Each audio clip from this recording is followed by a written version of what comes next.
I hate that I spend any time thinking about the transformed wife, but sometimes she says things that are so unbelievably dumb that I can't not think about it. And if I have to think about her, you have to think about her. Now, if you're not sure who I'm talking about, congratulations to you, and I'm sorry in advance. For several years now, a Christian blogger named Lori Alexander, who calls herself the Transformed Wife, has used her platform to basically trash feminists and feminism. Her definition of feminist is basically a woman who has ever had an independent thought.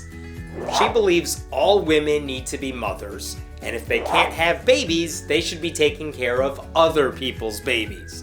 And they should all homeschool their kids, and they need to submit to their husbands, and they have to offer up their bodies to their husbands whenever he demands it, even if that crosses a line into abuse. There's many scriptures, I think 12, that show our position and our place under the authority of our husbands. Should you not prepare your children food because you don't feel like it? The Bible commands that we do not deprive our husbands of sexual intimacy. She once dismissed criticism of that idea by telling women to suck it up because, and I quote, "How long does it take?" We live our lives by doing what's right, by obeying God, even when we don't feel like it. Yes, and that even includes sex. How long does it take? Which tells you more than you ever wanted to know about her own sex life. My point is, she's not a good person. I have gotten so many comments on social media wondering if she's real, because no one can believe anyone could be this wrong about this many things. But her latest attempt to separate feminists from proper Christian women is just comically bizarre. She made a list about it, and the only good thing I can say about it is that she has good penmanship. That's it.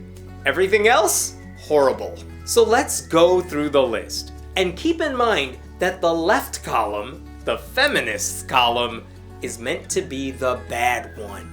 Feminists raise daughters to be feminists. Christians raise daughters to do God's will. Oh no! Not raising your daughters to be independent and self-sufficient and in control of their own lives. The implication here is that if you raise your daughter to do God's will, she won't be feminist, which means she's gonna be controlled by her father, followed by her husband, in that order. It ignores the fact that there are plenty of feminists who are Christian, and plenty of Christians who don't see feminism as incompatible with their faith. But to someone like Lori, those are not real Christians. Feminists prepare for college and careers. Christians prepare to be wives, mothers. What? Education and jobs? The horrors. Obviously, there are women with college degrees and full-time jobs who are also married and have kids. It's not always easy, but they juggle it. And they're not neglecting their families by going to work or sending their kids to daycare. Lori lives in this fantasy world where a husband always has a well-paying job that takes care of everyone's needs, and no family could possibly need two incomes to pay the bills. In this fantasy world, everyone is always healthy and has excellent insurance and lives in the suburbs and has white picket fences and gets daily deliveries from the milkman. Well, it's sort of traditional, I guess. They say a woman's place is in the home, and I suppose as long as she's in the home, she might as well be in the kitchen. Look, I don't believe everyone needs to go to college. But there is something very sketchy about Christians who encourage women to avoid college or having careers, because that's the sort of thing that makes it really difficult to escape fundamentalist Christian marriages. Ask anyone who grew up in a religious bubble where secular education was demonized while religious education was valued. if they ever decide they don't want to be in the religion anymore, like some Hasidic Jews recently profiled by the New York Times, because they weren't given a proper education, they're basically stuck. Because what can you do when you're out in the real world without any education or job history? Of course, Lori doesn't want women to be formally educated or to develop skills in the workplace. If they did, they might realize they don't want to be trapped in a crappy marriage and an oppressive life. God forbid they do something about it. Feminists be independent. Christians be dependent on God and His will. Gotta love the perfect Christian grammar there. What she's saying is that independence is bad. You must be dependent on God. By which, let's be honest, she means the men in your life. It's horrible advice for women, though.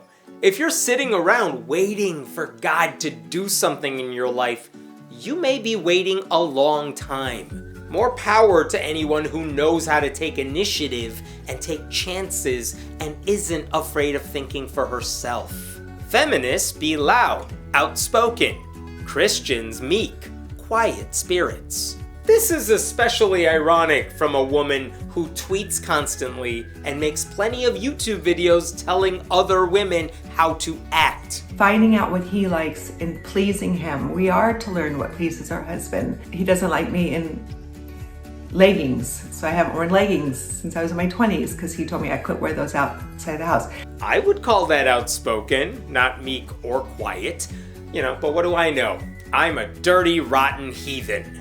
It doesn't even make sense. There's nothing wrong with being outspoken if you have something of value to say and if you feel deeply passionate about some cause. I'm not even mad at Lori for being loud and outspoken. She just happens to be wrong. But this idea that a quiet, subservient woman is a good woman is the sort of thing you expect men to say to keep women down. Everyone is better off when people normally told to be silent decide to speak out. Just to give you one example, there's been a lot of talk about sexual abuse among Southern Baptist churches. And one of the reasons those stories became a widely covered controversy is because the victims decided they were not going to be silent anymore, even if it meant calling out by name the very powerful men in their lives. The response after I reported it was, initially it seemed like a good thing, like people were caring for me, but the actual organization ended up not reporting it to authorities. Lori Alexander thinks all those women should accept their fates and keep quiet.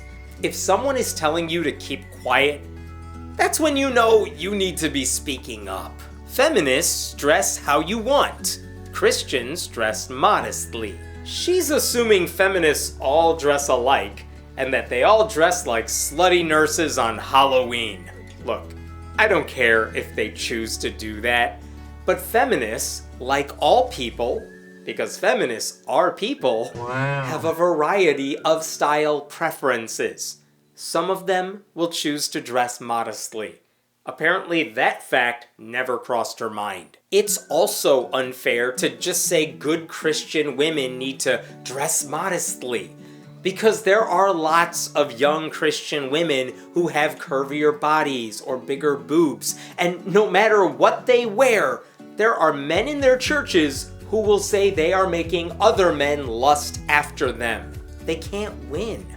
I know this because, unlike Lori, I've listened to some of their stories. What Lori actually wants to say is that women need to wear full-body burqas, but even she knows that's too extreme. So instead, she's just sticking to a vague idea of modesty with a heavy dose of slut-shaming. Women, wear whatever you want to wear. Just because other people can't handle it shouldn't have any bearing on your self-worth. Feminists preaches in church. Christians silent in church. I love this one because it doesn't even make sense on her own terms. Instead of casting off feminists as godless women, which I would think would be the obvious choice, Lori says feminists would preach in church, which implies that they are going to church, which implies the worst women she can imagine are still somehow Christians? I don't get it. But what does preaching even mean, really? If we're talking about speaking from the pulpit on a Sunday morning, that's one thing.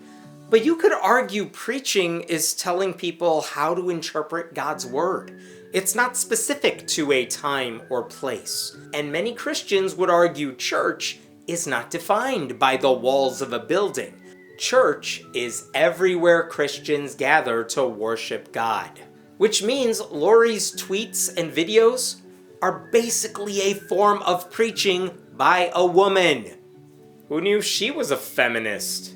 My husband was telling me sometimes men just, in the middle of the night, there's a woman, their wife, laying next to them, and they just start having sex with them. And once again, the idea that women need to be silent in church just creates more problems than it solves. You know when people who aren't the pastor might speak up in church?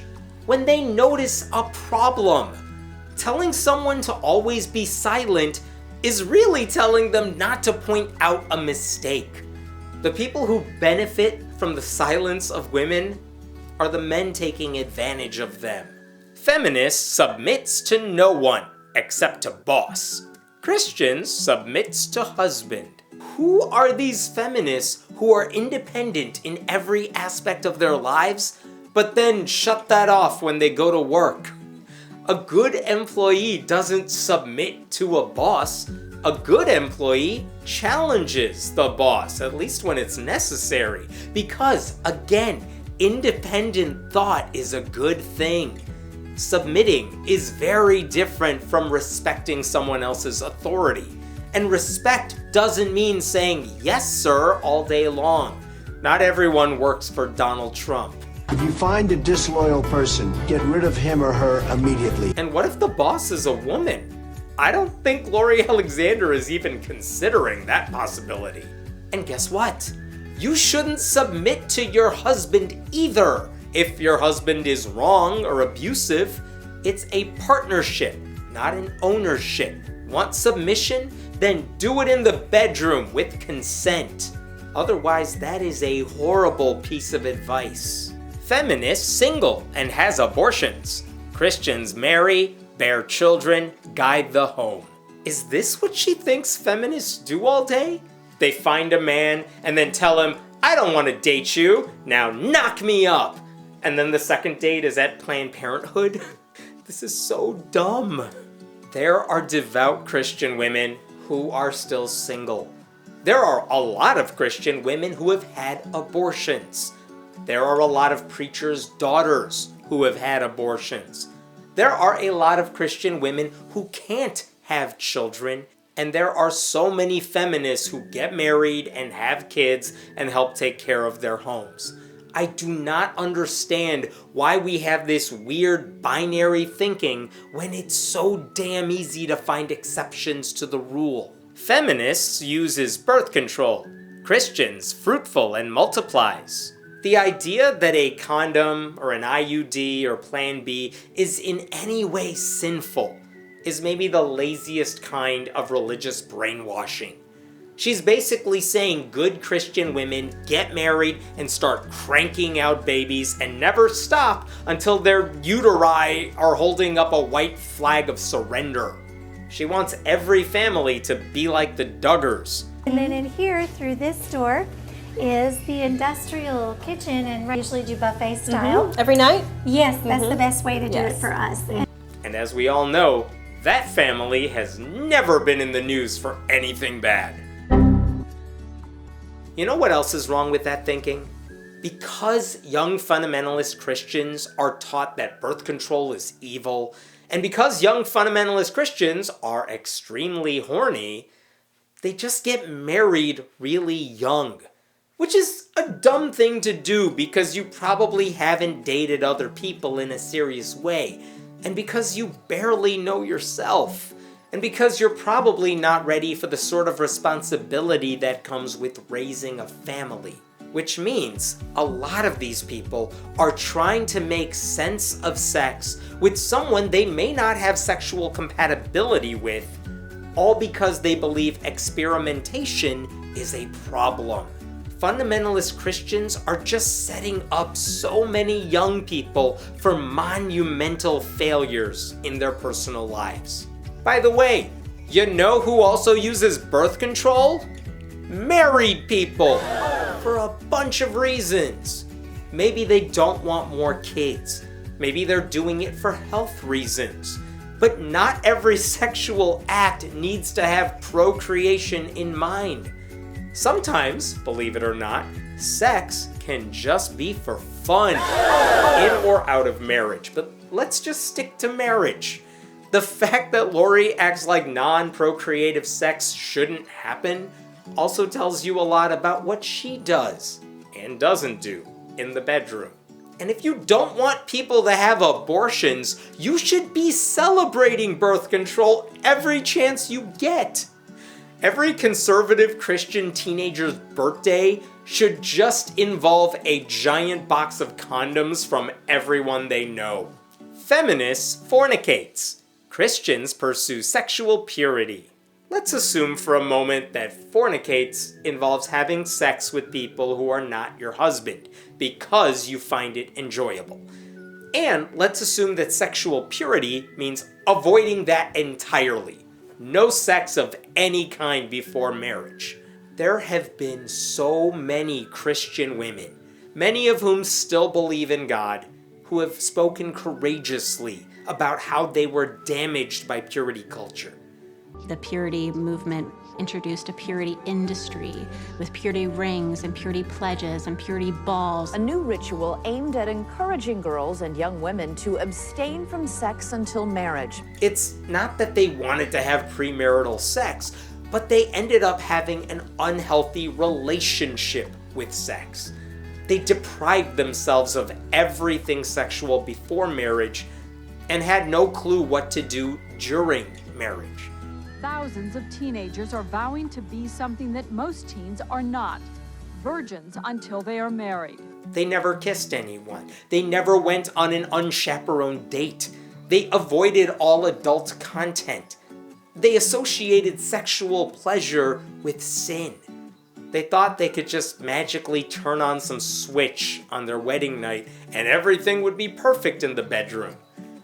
And if you've had sex, I'm gonna bet your favorite sexual experience was not your first one. Teenagers signed cards pledging their virginity and planted 200,000 of the cards, creating a field of abstinence.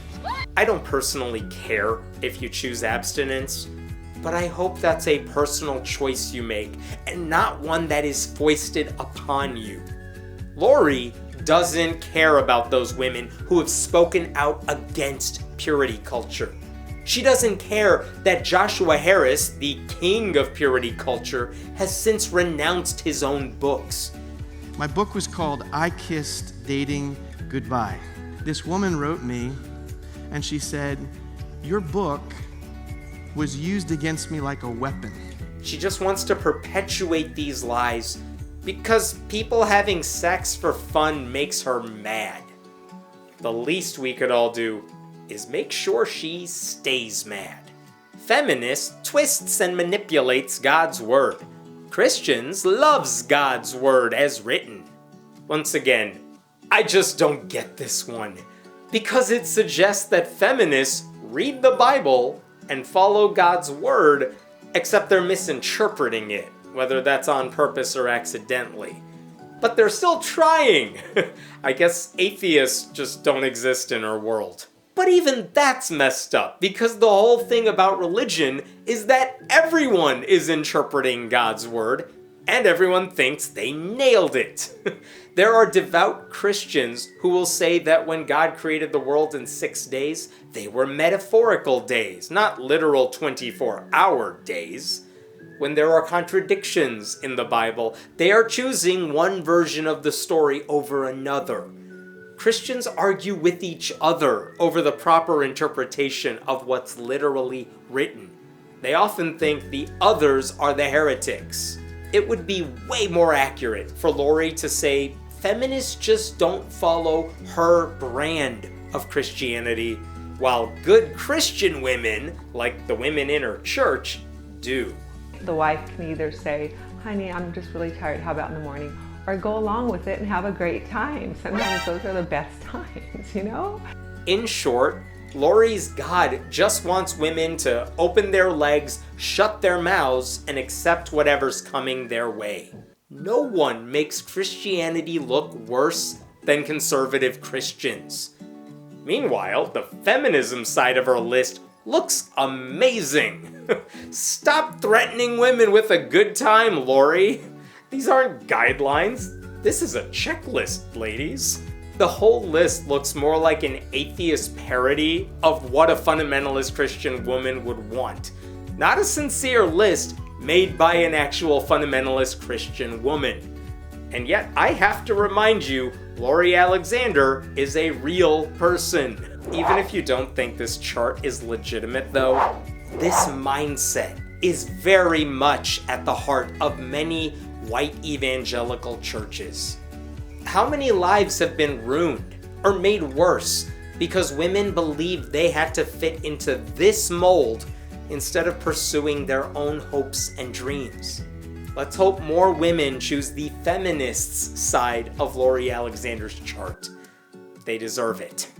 And let's hope more people use this list as motivation to run the hell away from organized religion.